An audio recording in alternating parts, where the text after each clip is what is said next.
Move on ही आखिरी रास्ता है। कैसे उस बहादुर बच्ची ने ऐसे शब्दों से वीडियो को एंड किया और उसकी आंखों में बहुत सारी ऐसी बातें थी। इन शब्दों में दर्द था, पीड़ा थी और बहुत ऐसी चीज़ें थी जो वो बोल नहीं सकती थी। ये चीज़ों से, क्योंकि देखो पास्ट है उसको ना ही हम बदल सकते हैं और ना ही हम उसको भुला सकते हैं, बिकॉज वो भी हमारी एक लाइफ की जर्नी का पार्ट रहा है, तो हम उसको भुला भी नहीं सकते हैं। पर लेकिन हम एक चीज़ कर सकते हैं कि हम चीज़ों से मूव ऑन कर सकते हैं और अपनी लाइफ में एक पॉजिटिव चेंजेस ला सकते हैं। पॉजिटिव चेंजेस ला सकते हैं। तो हे एवरीवन, एक बार फिर से आप सभी का स्वागत है। फाइनली अंशु के मुंह पे भाभी का नाम आया। तो अंशु का वीडियो फिर से 2-3 दिन बाद, 3 या 4 दिन हो गए, उसके बाद आया है और अंशु की आंखों में अभी भी वही उदासी है, वही सारी चीज़ें हैं। और लास्ट में उसने बोला भी है कि उन सारी चीज़ों को भुलाया तो नहीं जा सकता, ठीक है पास्ट था पर वो हमारी लाइफ का पार्ट था और हम एक चीज़ कर सकते हैं कि मूव ऑन कर लें, जो कि शायद अब यही जो परिस्थिति है उसके अनुसार अब यही पॉसिबल है। वो सारी चीज़ें फिर से पॉसिबल नहीं हो सकती कि अंशु सपना के साथ रह ले, क्योंकि तमाम सब्सक्राइबर यही चाह रहे थे कि अंशु और सपना दोनों एक साथ रहें। तमाम लोगों ने तो पहले ये भी सोच रखा था कि मैं स्कूल से आके कैसे सपना अपने कामों में लग जाती थी और अंशु स्कूल से आके अपने जो है बच्चों को एंटरटेन करती थी, देख रेख करती थी, दोनों एक दूसरे का जो भी आता था स्पॉन्सरशिप वगैरह, तो उस पर भी बढ़िया एक दूसरे की हेल्प कर देते थे रील्स बनाने में, सारी चीज़ें। तो वो सारी चीज़ें तो नहीं पॉसिबल हैं और मैं जानती हूँ किस निराशा के साथ उस बच्ची ने ये सारी चीज़ें बोली हैं, पर शायद अब यही आगे पॉसिबल है। उधर से उसको नहीं जाने दिया जाएगा, ये आप 100% श्योर मान लीजिए। और उस अंशु ने ये भी बोला कि अब भाभी ने, जहाँ लास्ट टाइम उसने कुछ भी जिक्र नहीं किया था, आज उसने ये बोला पॉजिटिव नोट पे कि मुझे अच्छा लग रहा है कि मेरी भाभी भी मूव ऑन कर रही है और वो भी अपनी पॉजिटिव पॉजिटिव चीज़ें दिखा रही हैं और एक दिन सब कुछ अच्छा हो जाएगा। तो एक दिन शायद सब कुछ अच्छा हो जाए, शायद कभी ये लोग एक दूसरे से बातचीत तो फ़ोन पे होती है, शायद कभी मिल सकें, भले ऑफ कैमरा मिले, नहीं ऑन कैमरा दिखाना ना मिले, पर उनका जो बॉन्ड था हम यही चाहेंगे कि वो ऑन कैमरा भी दिखे, ऑफ कैमरा भी दिखे, भले कभी कभार ही दिखे। कल किसने देखा है, क्या पता अंकल जी आंटी जी कल कुछ ऐसा सोचें, उन बच्चियों के लिए प्यार जागे, उन बच्चियों से दूर ना रह पाएँ, क्योंकि मैजिक तो कभी भी हो सकता है। उम्मीद हम इसी की करेंगे, होप इसी की करेंगे। उधर सपना की भी वापसी हो चुकी है और वो लौट आई है। उसके भाई भी अब अपने घर जा रहे हैं अपनी बीवी और बच्चों से मिलने, क्योंकि इतने दिनों से वो लगातार सपना के साथ एक साये की तरह थे, चाहे यहाँ हो या फिर कहीं जाना हो या फिर घर गृहस्थी का सामान हो। भाई ने भी बहुत अच्छे से बहन का साथ दिया। आंटी जी मुझे लग रहा है कि अभी भी सपना के साथ ही होंगी, क्योंकि अभी सपना का कोई वीडियो आया नहीं है, इस रिगार्डिंग कोई अपडेट दी नहीं गई है, तो अभी ये सारी चीज़ें पता नहीं चली हैं। पर लखनीत के द्वारा जो सारी चीज़ें की गई हैं, वहाँ से उन्होंने बहुत कुछ सीखा है, बहुत सारी चीज़ें जानी हैं और आगे अब उनको ग्रोथ करने में आसानी होगी। हालांकि तमाम लोग एडवाइस यही कर रहे थे कि भाई वहीं आसपास कहीं रेंटेड हाउस देख लो, आज नहीं तो कल जब तुम अफोर्ड कर सकती हो तब तुम लेना, तरक्की करो, आगे बढ़ो और इन सारी चीज़ों में अब मत पड़ो, नेगेटिविटी जितनी है इन सब चीज़ों से दूर रहो। तो खैर ये एक झटके से तो फैसला नहीं लिया जा सकता, इस प्रकार का इतना बड़ा फैसला। और शिवी के पास भी सपना सही है, जिस जगह पे वो रह रही हैं वहाँ पर भी अब जो माहौल है वो पॉजिटिविटी भरा ही है, क्योंकि शिवी है, वो हेल्पिंग हैंड बन सकती है, सपना का साथ दे सकती है। फ़िलहाल ये वक्त बताएगा कि चीज़ें कहाँ जाती हैं, किस ओर जाती हैं। क्या दादा दादी का दिल पसीजता है बच्चों को लेकर? होप तो हम इसी की करते हैं कि सपना, जो ये दूरी हुई है, जो रिश्तों में अब ये दूरी आई है, एक दूसरे को, परिवार में सबको वैल्यू पता चल जाए और ये परिवार फिर से एक बार एकबद्ध हो जाए। लेकिन ये बहुत मुश्किल है, बहुत मुश्किल है। सपना ने इसकी उम्मीद ज़रूर करी थी कि आज 2 दिन हो गए, आज 3 दिन हो गए, आज 4 दिन हो गए, मुझसे ना सही, मैं तो बहुत बेकार, मैं तो बिल्कुल अच्छी नहीं, पर बच्चों को लेकर तो कॉल करते, बहुत उम्मीदें करी थी। पर अब जाना तो उसका पॉसिबल नहीं लग रहा है, क्योंकि जाने के बाद वही सारी चीज़ें होने वाली हैं।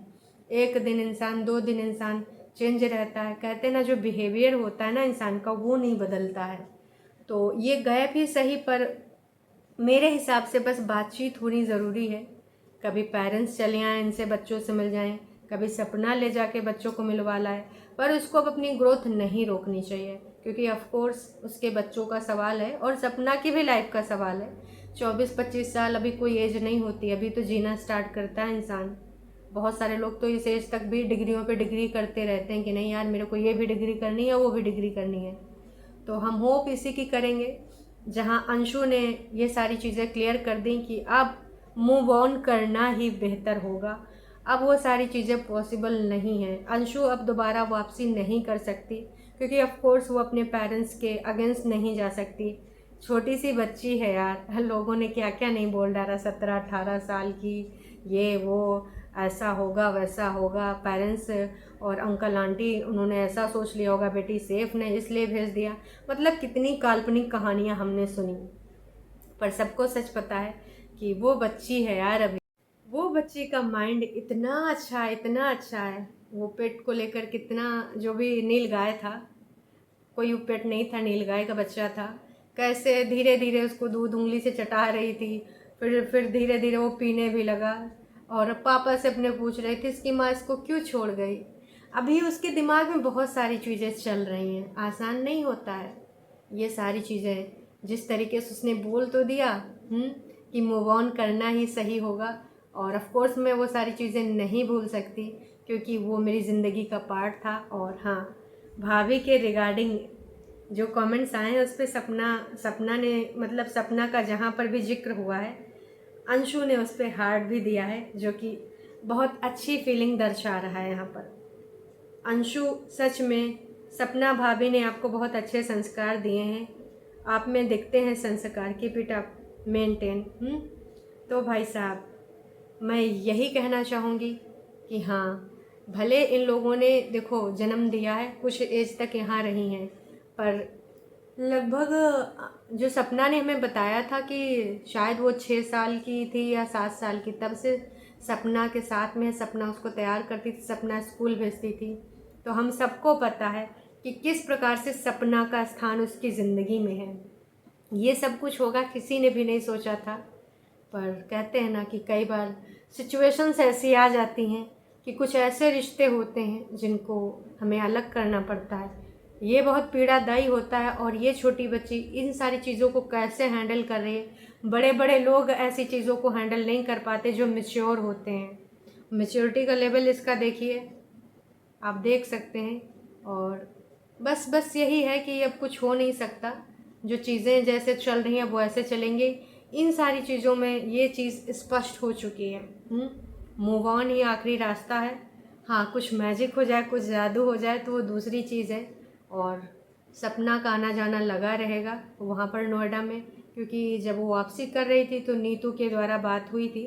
नीतू जब गले लगा के मिल रही थी, तो हम जल्द आते हैं और आप भी जल्दी आइएगा, क्योंकि देखिए अब काम बढ़ाना है। बहुत सारे और भी प्लेटफॉर्म हैं जहाँ से सपना अर्निंग कर सकती है, उसका यही एक वर्क है जो करती है, यहीं पर उसको ढेर सारी ऑडियंस है, तो यहाँ पर वो तरक्की कर सकती है। और उम्मीद यही करेंगे कि भाई सपना ज़्यादा से ज़्यादा अर्निंग करे, ज़्यादा से ज़्यादा कमाए, अपनी हेल्थ को भी ध्यान दे, अपने जो चीज़ें हैं उन पर भी ध्यान दे।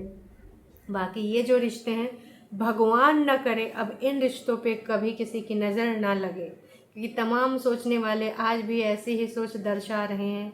बहुत सारी बातें जो कि मैं बोलना भी नहीं चाहती हूँ, बस मैं यही चाहती हूँ कि ये सारी चीज़ें अब जैसी दिख रही हैं ऐसी ही चलती रहें, और इनमें किसी की नज़र ना लगे, नज़र पट्टू लग जाए भाई साहब, नज़र ना लगे।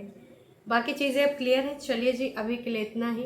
हाँ, पापा जी को लेकर और माता जी की क्या बातें होंगी वो पर्सनल चीज़ें हैं उनकी, अब आने वाले टाइम में वो कब क्या बातें करते हैं, मैं भी कभी वो वीडियो बनाएं। आई थिंक वो चैनल पे नहीं आएंगे अंकल आंटी जी, क्योंकि तमाम लोग उनका पक्ष सुनना चाहते हैं, पर उन्होंने स्पष्ट तरीके से मना कर दिया था कि मेरा पक्ष तो ऊपर वाले के पास है, वो मेरा पक्ष जानता है। तो बस अब जो स्टेटमेंट है आप उसको लेकर खुश हो जाइए। और अच्छी चीज़ ये है कि ये रिश्ता अच्छे नोट पे है। अब जो चीज़ें आ चुकी हैं, जो गैप आ चुके हैं, गैप भरे नहीं जा सकते, क्योंकि ऑफकोर्स फैमिली है और फैमिली के खिलाफ वो बच्ची नहीं जा सकती। चलिए जी, अभी के लिए इतना ही। आपका इस बारे में क्या ख्याल है, कमेंट करके ज़रूर अपने विचारधारा स्पष्ट कीजिएगा। किसी के बारे में कोई भी ऐसी लैंग्वेज यूज़ मत करिएगा जो पढ़ने योग्य ना हो, जिसको आसानी से पढ़ा ना जाए। किसी के लिए भी अपना पॉइंट ऑफ व्यू रखना चाहते हैं आप, स्वतंत्र हैं, लेकिन भाषा का उचित संयोजन कीजिएगा।